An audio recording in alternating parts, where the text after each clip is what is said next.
আসসালামু আলাইকুম ভিউয়ার্স। দীর্ঘদিন হলো ভাবছিলাম ফেসবুক চালাবো না এবং অন্যান্য যে ইনস্টাগ্রাম সেগুলো চালাবো না। তো তার প্রেক্ষিতে দীর্ঘ 3 মাস আমি ট্রায়াল বেসিসে সপ্তাহে 2 দিন চালাতাম এবং সপ্তাহের বাদ বাকি সময় আনইনস্টল করে রাখতাম। তো আজকে সকালে আমি আইডিটাই পার্মানেন্টলি ডিলিট করে দিয়েছি এবং জীবনে আর কখনো হয়তো ফেসবুকে আসা হবে না। আইডি আমার নাই, এই কারণে এই আইডি থেকে আমি আমার এই ভিডিও বার্তাটা আপনাদের সামনে উপস্থাপন করছি। আমার পোস্ট লাইক, কমেন্ট এবং শেয়ারের মাধ্যমে যদি কেউ কষ্ট পেয়ে থাকেন, ক্ষমা সুন্দর দৃষ্টিতে দেখবেন। আর এই ঐতিহাসিক দিনটাকে স্মরণীয় করে রাখার জন্য বাংলাদেশের রাজনীতি এবং গতকালকের যে নির্বাচন, সেইটা নিয়ে দুইটা কথা বলেই আমি শেষ করব। বিকজ আপনারা জানেন যে এই যে বছর 5-7 পূর্বে মালয়েশিয়া মানুষ যেত ট্রলারে, অর্থাৎ ওই কক্সবাজার ওই এরিয়া দিয়ে মানুষ অবৈধভাবে মালয়েশিয়া যেত। তো এই যাওয়ার সময় তারা এই যে দালালগুলো ছিল তাদের 3-4 জায়গাকে এই লোকগুলোকে বিক্রি করে দিত। অপরপক্ষে আপনারা জানেন যে আপনি যদি সিরাজগঞ্জ কড্ডা থেকে কোনো বাসে ওঠেন, এরকম উদাহরণস্বরূপ বলছি, যে বাসটা মনে করেন বগুড়া যাবে, সে ডাকাডাকি করবে রংপুর, কুড়িগ্রাম যাচ্ছি। তো আপনি উঠলেন হঠাৎ, তো ওঠার পরে দেখলেন যে শেরপুর গিয়েই এই যাত্রী সংকটের কারণে 2-3 জন আছে, ওরা এই বাসটা থামিয়ে দিয়ে বলে যে বাসের সমস্যা, আপনারা নেমে যান। তো সবাই ওই ছাগল হাটে নেওয়ার মতো নামায় দেয় 10-20 টাকা করে ধরায় দেয়। এটা হলো বাস্তব ঘটনা। তো বাংলাদেশের রাজনীতিটাও কিছুটা এরকম। ধরেন 20-30-50টা রাজনৈতিক দল আছে এবং তাদের বিভিন্ন রাজনৈতিক দলের আলাদা আলাদা কিছু বৈশিষ্ট্য আছে এবং তাদের বিভিন্ন চাওয়া পাওয়া আছে, তবে সবারই উদ্দেশ্য একই, যে মানুষের কল্যাণ করা। তো এই কল্যাণের যে মৌলিক যে ধারা, ধরেন এই যে কুষ্টিয়াতে যে লালন মেলা হয়, ওখানে একটা বড় অংশ গাঁজাখোরদের সম্মেলন হয় এবং এদের একটা সংগঠন আছে। তো এটা উদাহরণস্বরূপ বলছি আর কি।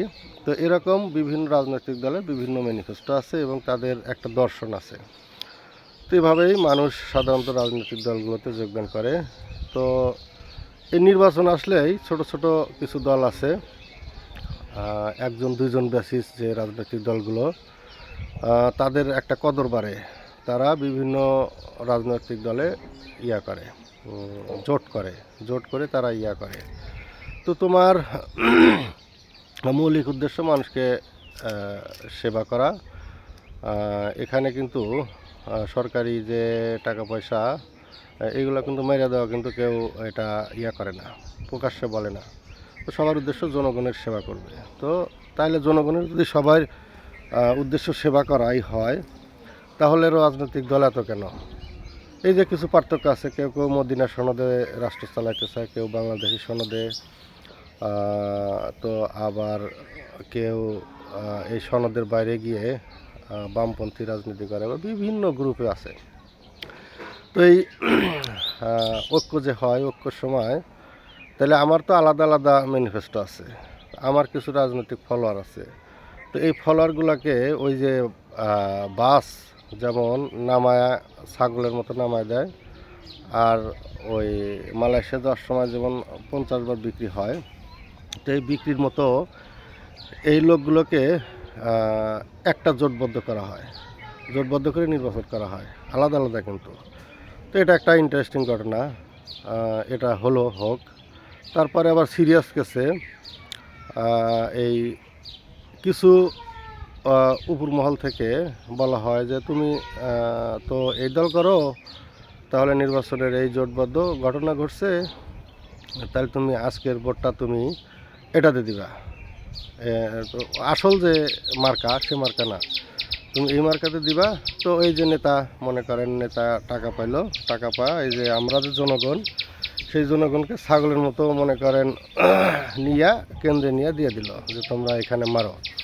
তো আমরা ছাগলের মতো এই সিল মেরে চলে আসলাম। তো গতকালের নির্বাচনেও এরকম 2-1 জনের মনের কষ্ট পাওয়া গেছে। তারা বলছে যে আসলে সিলটা যখন মারলাম, মনের মধ্যে আস্থার মধ্যে ছাপ করে উঠলো। তো এটা হলো বাংলাদেশের রাজনীতির হালচাল, এবং এই জোটবদ্ধ ছাগলের মতো বিক্রির রাজনীতি কতদিন চলবে, এটাই আসলে বিষয়। আর এই দেশের রাজনীতি এবং জনগণ কতটুকু রাজনীতির মাধ্যমে আসলে ফায়দা আনতে পারবে, এটাই দেখার বিষয়। ধন্যবাদ বিয়াস।